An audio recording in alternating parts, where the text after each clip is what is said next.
இந்த வீடியோக்குள்ள போறதுக்கு முன்னாடி நான் என்னன்னாலே ரொம்ப கண்ட்ரோல் பண்ணிக்கிறேன். தேவையில்லாத வேர்ட்ஸ், ரொம்ப ஹார்ஷான வேர்ட்ஸ்லாம் பேசக்கூடாதுன்னு சொல்லி நான் ரொம்ப கண்ட்ரோல் பண்ணிட்டு தான் அந்த வீடியோ ஸ்டார்ட் பண்றேன். வீடியோக்குள்ள போகலாம். அதாவது 22 வருஷமா தான் பெத்து வளர்த்த ஒரு பொண்ணை அடிச்சு கொன்னுட்டு, அந்த பொண்ணு மேல வீட்டுல இருந்த பீரோவை சாய்ச்சி வச்சுட்டு, அவங்க அப்பா அம்மா அண்ணன் 3 பேரும் எதுவுமே தெரியாத மாதிரி கோயிலுக்கு போயிட்டு, கோயிலேருந்து ரிட்டர்ன் வீட்டுக்கு வந்து பொண்ணு மேலே இப்படி பீரோ விழுந்துச்சுன்னு சொல்லி அதை ஊர் ஃபுல்லாக பரப்பி அதை ஒரு நாடகமாக நடத்தி அந்த பொண்ணை கொண்டு போய் சுடுகாட்டில் யாருக்கும் தெரியாமல் போலீஸ்க்கு எதுவும் இன்ஃபார்ம் பண்ணாமல் அவசர அவசரமாக புதைச்சு இப்படி ஒரு நாடகம் ஆடுறாங்கல்ல, அவங்க மனநிலை எப்படி இருந்திருக்கும், எவ்வளோ கொடூரமான புத்தி கொண்டவங்களா இருந்திருப்பாங்க அப்படின்னு பாருங்க. இன்சிடென்ட்டை பற்றி தெரிஞ்சுக்கிறதுக்கு முன்னாடி பேசிக்காக இந்த ஒரு விஷயத்த தெரிஞ்சுக்கோங்க. இதில் நடந்திருக்கிறது வந்து ஒரு ஆணவ கொலை.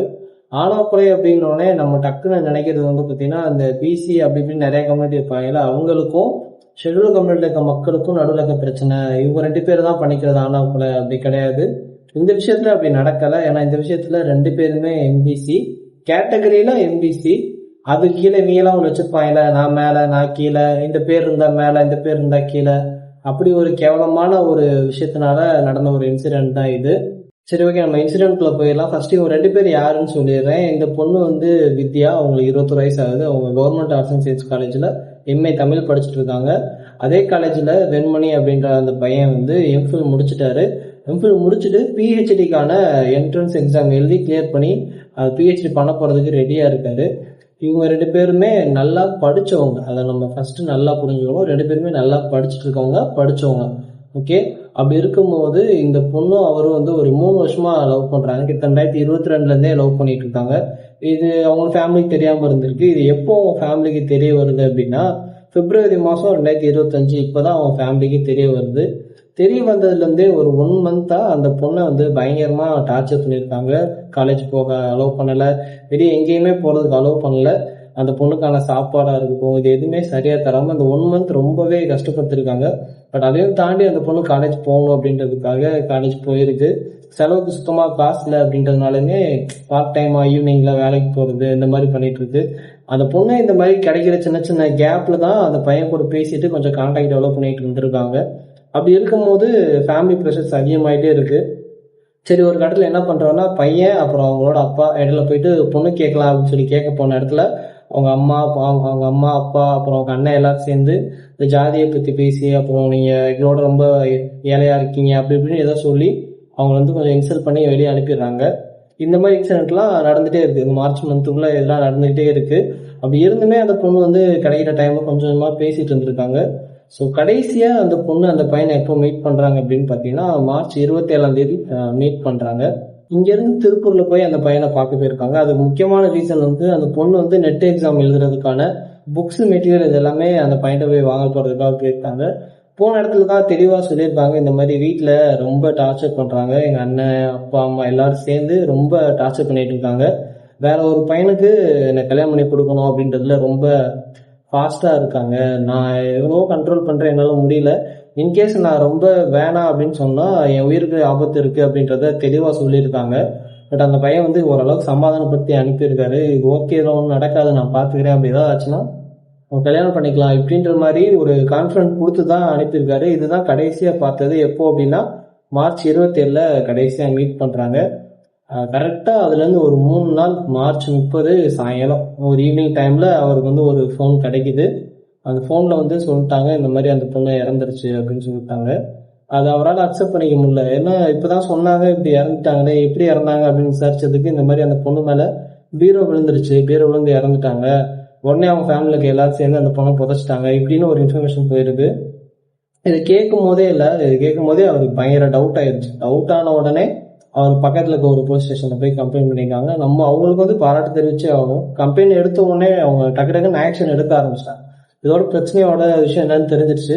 அவங்க வீட்டில் போய் செக் பண்ணி பார்க்கும்போது தெரிஞ்சிருக்கு இது ஏதோ பிளான் பண்ண ஒரு மர்டர் மாதிரி தான் இருக்குது அப்படின்னு சொல்லிட்டு அடுத்த நாள் 31 வந்து அந்த பொண்ணோட உடம்பை எடுத்து சுடுகாட்டிலேருந்து புதைச்சதை எடுத்துட்டு அங்கேயே வந்து உடல்குறு ஆய்வுலாம் பண்ணி அங்கேயே கன்ஃபார்ம் பண்ணிடுறாங்க அந்த பொண்ணு தலையில் பயங்கரமாக காயம் இருந்திருக்கு, அடிச்சுதான் கொலை பண்ணியிருக்காங்கன்னு. அப்படி விசாரிக்கும் போது தான் தெரிய வந்தது அவங்க அண்ணன் தான், கூட பிறந்த அவங்க அண்ணன் தான் அந்த பொண்ணை அடித்து கொலை பண்ணி இந்த மாதிரி ஒரு நாடகம் ஆடி பீரோவில் தலையில தள்ளி இப்படி ஒரு நடந்துருச்சுன்னு சொல்லி இப்படி ஒரு கேவலமான ஒரு ஆணவ கொலையை பண்ணியிருக்காங்க அந்த பொண்ணுங்க. ஸோ இந்த இன்சிடெண்ட்ல என்னால் அந்த பையனோட ஸ்டேஜ்ல இருந்து ஃபீல் பண்ண முடியுது. அந்த பையனோட நிலைமை எப்படி இருந்திருக்கும், இதை எப்படி ஹேண்டில் பண்ண முடியாம நினைச்சிருப்பான் அப்படின்னு என்னால் புரிஞ்சுக்க முடியுது. அதை தாண்டி ரொம்ப ரொம்ப எனக்கு ரொம்ப கஷ்டமா இருக்குது அந்த பொண்ணை நினைச்சுதான். பொண்ணு ஒரு 22 வருஷமா அவங்க பெற்று வளர்த்துருக்காங்கல்ல, அவங்க வளர்த்ததுக்கு ஒரே காரணம் ஜாதி பெருமை தான் அந்த பொண்ணு அப்படின்னு சொல்லி தான் வளர்த்துருக்காங்க. அதுதான் ரொம்ப கஷ்டமா இருக்கு. அதை தாண்டி அந்த லாஸ்ட் மொமெண்ட்ஸ் இருக்கும்ல, அந்த 27ஆம் தேதி 30ஆம் தேதி அவங்க இறக்குறாங்கன்னா அந்த ஒரு 3 நாள் இருந்திருக்கும் பார்த்தீங்களா கேப். அந்த பொண்ணு மனதில் எப்படி இருந்திருக்கும், அது வீட்டுக்குள்ளேயே அடைச்சி வச்சிருந்துருப்பானுங்க, அந்த பொண்ணை டார்ச்சர் பண்ணியிருப்பானுங்க, வார்த்தையாலேயும் சரி அடிச்சும் சரி. இந்த பொண்ணை அவ்வளோ கஷ்டப்படுத்தி அந்த பொண்ணை திரும்புறாடால் அடிச்சு கொலை பண்ற அளவுக்கு அவங்களுக்கு அப்படி என்ன வெறி அப்படின்னு சத்தியமா தெரியல.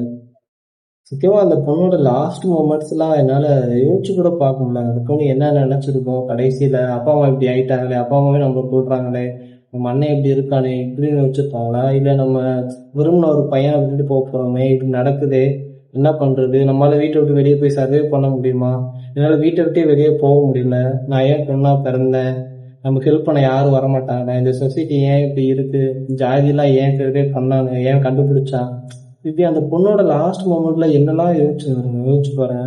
வாழணும்னு நினைச்சு ஆசைப்பட்டிருப்பாங்க 2 பேருமே.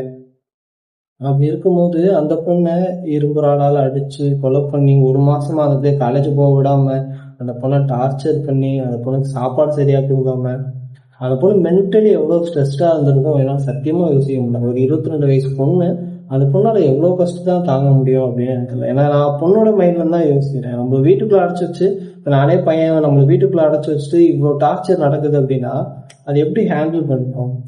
இருக்கிறதுலே பொண்ணுங்க ரொம்ப பாவம். படிக்க போனாலும் பிரச்சனை, எங்க போனாலும் பிரச்சனை.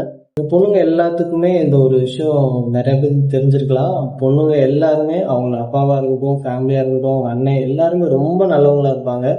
ஜாதி அப்படின்ற பேய் பிடிக்காத வரைக்கும் நீங்க ஒரு பையனை நான் லவ் பண்றேன், அதுவும் வேற கம்யூனிட்டியில பையனை லவ் பண்றேன்னு நீங்க சொல்லாத வரைக்கும் அவங்க ரொம்ப நல்லவங்க. உலகத்திலே நீங்க அப்படிப்பட்ட அப்பாவையோ அண்ணனையோ பார்த்துருக்கவே முடியாது. இப்படி ஏதாவது ஒரு விஷயம் சொல்லும் போதுதான் தெரியும் அவங்களோட சுயரூபம் என்ன, ஃபேமிலியோட ப்ரைட் என்ன, குடும்பத்தோட ஒட்டுமொத்த கௌரவமும் கொண்டு உங்க மேல கொண்டு வச்சுட்டு உங்களை அதுக்குள்ள போட்டு அடைச்சு கேக்காட்டி உங்களை அந்த கேக் கொண்டுட்டு கழுத்தெடுத்து போட்டு பீரோ மேல வந்துச்சுன்னு சொல்லி அழகா பூசி மொழிகிட்டு எதுவுமே நடக்காத மாதிரி வெளியே உட்காந்துருந்தாங்க. அதுக்குள்ள அடிச்சு கொண்டுட்டு அந்த பையனை வீடியோ காமிச்சாங்க. அவன் அந்த பையன் பாடு உட்காந்துருக்கான் வெளியே. அவங்க அண்ணன் அடிச்சு கொண்டு, ஆமா நான் தான் பொண்ணேன் சொன்னேன் கேட்கல, வேற பையன் லவ் பண்ணாதுன்னு அடிச்சு கொண்டேன்னு அசால்ட்டா பேசி முடிக்கிறான். ஒரு பொண்ணோட உயிர் போச்சுல, கெரியர் போச்சுல. அந்த பையனும் சந்தோஷமா வாழ்ந்துருக்காங்க. ஏன்னா 2 பேரும் படிச்சவங்க, எப்படினாலும் சர்வே பண்ணியிருப்பாங்க எனக்கு தெரிஞ்சு.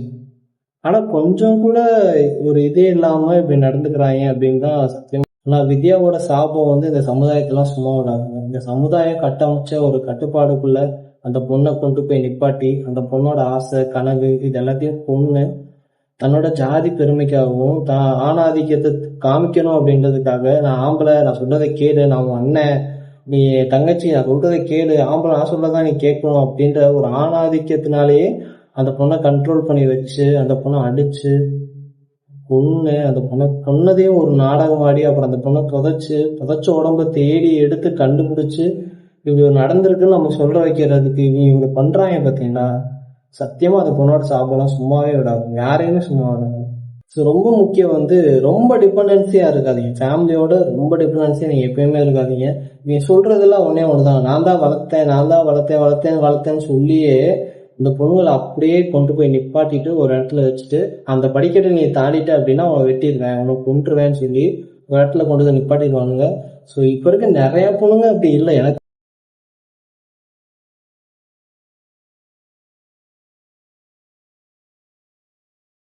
வேற இடத்துல எப்படியோ நடக்குது. ஆனா இந்த விஷயத்துல 2 பேருமே படிச்சவங்க. வெளியே போய் இவங்க சம்பாதிக்க போயிருந்தா கூட 2 பேரும் ஒரு 30,000 ரூபாய் சம்பாரிச்சிருப்பாங்க. அவங்க லைஃப் நல்லா இருந்திருக்கும். ஆனா எதுக்குமே அலோவ் பண்ணாம ஏதோ வெளியே போய் உயிரோட இருந்துட்டா போறாங்களே, எங்கேயோ போய் ஏதோ ஒரு மூலையில அவங்க கஷ்டப்படுறாங்களோ, இவ்வளவு மோசமா இருந்தாலும் சந்தோஷமா அவங்க வாழ்ந்துருக்கிறாங்க. அவங்க படிச்சிருக்கானுங்க, அவங்க லைஃப்ல ஒரு பிரச்சனையை அவங்களால ஈஸியா ஃபேஸ் பண்ணிக்க முடியும். இவங்க இதை அக்செப்ட் பண்ணிக்கவே முடியலங்க. அவன் எம்ஃபில் முடிச்சிருக்கான், அந்த பொண்ணு எம்ஏ முடிச்சிருக்கு. அது நம்பிக்கையே இல்லாம அந்த பொண்ணு அவ்வளோ டார்ச்சர் பண்ணி கொலை பண்ற அளவுக்கு இந்த சொசைட்டி இருக்கு அப்படின்னா இந்த சொசைட்டி அழிஞ்சுதான் போகும்.